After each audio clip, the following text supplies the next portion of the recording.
20 greater than 18, तो condition is true. तो अब देखते जाओ, टेम्प में क्या स्टोर हो गया, टेम्प में a ऑफ j पे 20 है। इसके बाद a ऑफ j पे हमने क्या स्टोर करवा दिया, a ऑफ j मतलब a ऑफ 1 पे हमने किसको स्टोर करवा दिया, a ऑफ j प्लस 1 को। तो j प्लस 1 क्या है, 18 है। तो a ऑफ 1 पे चला गया 18, मतलब यहां पे ये हो गया 18। Is that clear?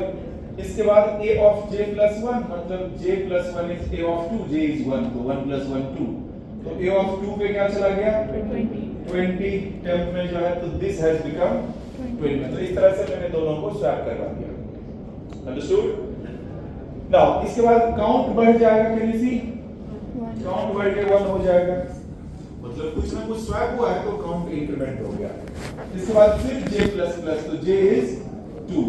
तो a ऑफ 2 पे क्या है, a ऑफ 2 पे ये 20, तो 20 greater than a of 3 is 30, तो ये तो फेल है। तो फिर j प्लस प्लस, तो j विल बिकम 3, तो लूप कंडीशन फेल हो गया।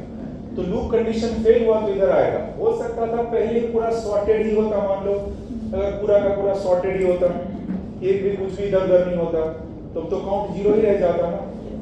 तो इस वजह से यहीं पे वो ब्रेक करके बंद कर देता।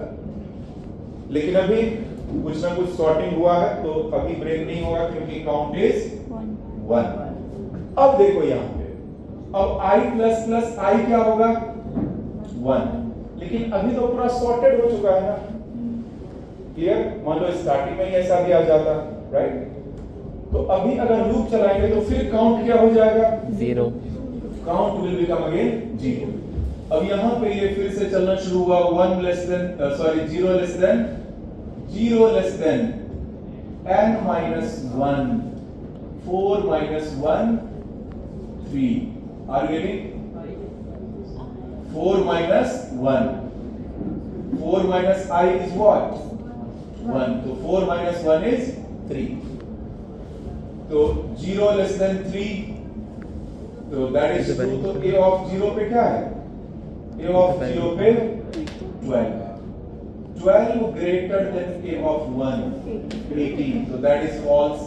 तो फिर j plus plus j will become 1, तो a of 1 पे क्या है, a of 1 पे 18, तो 18 greater than 20 still false। तो फिर j plus plus, तो j is 2, तो a of 2 में क्या है, a of 2 में 20 है, a of 2 में 20 है, 20 greater than a of 3, तो a of 3 is 30।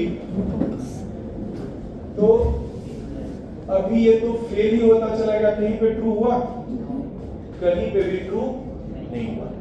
तो द पॉइंट इज, अभी जब यहां से कंट्रोल ये बाहर निकलेगा, कंट्रोल जब ये यहां से बाहर निकलेगा, तो count will be what, 0, 0 double equals to 0, तो that loop will be break. Stopped.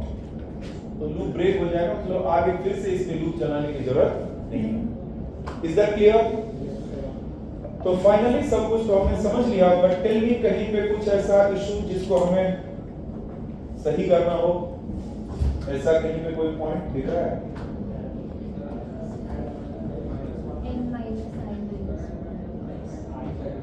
कहीं पे कोई पॉइंट दिख रहा है? यस, तो एक लास्ट पॉइंट है। जैसे मान लो हमने j को less than n minus i चलाया, j को हमने रन किया n माइनस i पे, तो पहली बार जब लूप चल रहा है फर्स्ट टाइम, तो n इज 4, 4 माइनस 0 इज 4, तो ये लूप कहां तक के लिए ट्रू होगा, 3 तक के लिए ट्रू होगा।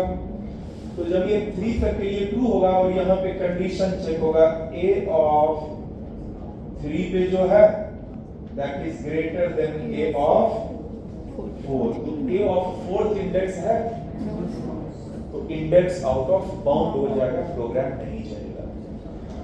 तो मतलब अगर इसको चेक करना है तो j को मुझे यहीं तक रखना पड़ेगा। अगर j यहां तक चलेगा तो j प्लस 1 पे तो ये कवर हो ही जाएगा।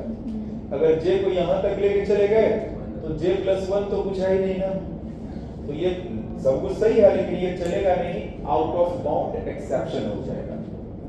क्लियर? तो इसलिए इनर लूप पे जो हमारा कंडीशन होना चाहिए वो होना चाहिए, इसको ध्यान रखना है। n-1 तो है ही यहाँ भी, लेकिन यहाँ पे एक्स्ट्रा माइनस आएगी, तो n-1 माइनस आई। तो अभी ये परफेक्टली सही हो जाएगा, क्योंकि अब ये कहां तक चलेगा देख सकते हो, n-1 is 3, 3 minus 0 is 3, 3 minus 0 is 3। तो अभी लास्ट ये कहां पे ट्रू होगा, 2 less than 3 पे लास्ट ट्रू होगा। Is that clear? तो ये कवर हो जाएगा a of 2 और a of 3, यहीं पे ये कवर हो जाएगा a of 2 a of 3। But अगर 3 पे भी चला देंगे तो a of 4 will be out of bound। तो बस इस पॉइंट को ध्यान रखना है, n-1 तो यहां भी n-1 but extra minus i, तो माइनस i क्योंकि हर बार एक स्टेप में एक एलिमेंट शॉर्ट होता जा रहा है, उसको कम करने के लिए माइनस i। गॉट? तो ये हमारा पूरा बबल सॉर्ट का एल्गोरिथम है।